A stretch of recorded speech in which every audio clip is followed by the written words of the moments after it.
నమస్కారం అండి అందరికీ శ్రావణ శుక్రవారం శుభాకాంక్షలు. పోయిన వారం నేను వరమహాలక్ష్మి వ్రతం చేసుకున్నానండి. కానీ అప్పుడు ఏ వీడియో నేను అప్లోడ్ చేయలేకపోయాను. నిన్న శుక్రవారం రోజున మా వదిన గారు వరమహాలక్ష్మి వ్రతం చేసుకొని మమ్మల్ని వాయనంకి పిలిచారు. అక్కడి వీడియో నేను అప్లోడ్ చేస్తున్నాను. చూసారు కదా అమ్మవారిని ఎంత అందంగా ఉన్నారో. నేనైతే అమ్మవారిని అలా చూస్తూ ఉండిపోయాను. ఆ తరువాత వాయనంకి పిలిచిన మా వదిన గారు మమ్మల్ని సాక్షాత్తు ఆ లక్ష్మీదేవతలా భావించి మా పాదాలను పసుపుతో అందంగా అలంకరించేశారండి.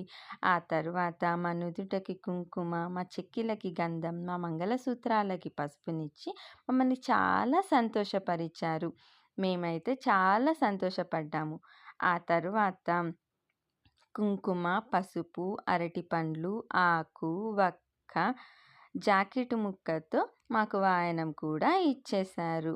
మేము ఆ వాయనం పుచ్చుకొని మా వదిన గారికి మనస్ఫూర్తిగా మా దీవెనలు ఇచ్చేసి, చివరగా ఆ అమ్మవారి దీవెనలు కూడా మేము తీసుకొని కుంకుమ, పసుపుతో అమ్మవారికి అర్చన చేసుకొని మనస్ఫూర్తిగా తిరిగి వచ్చేసాం.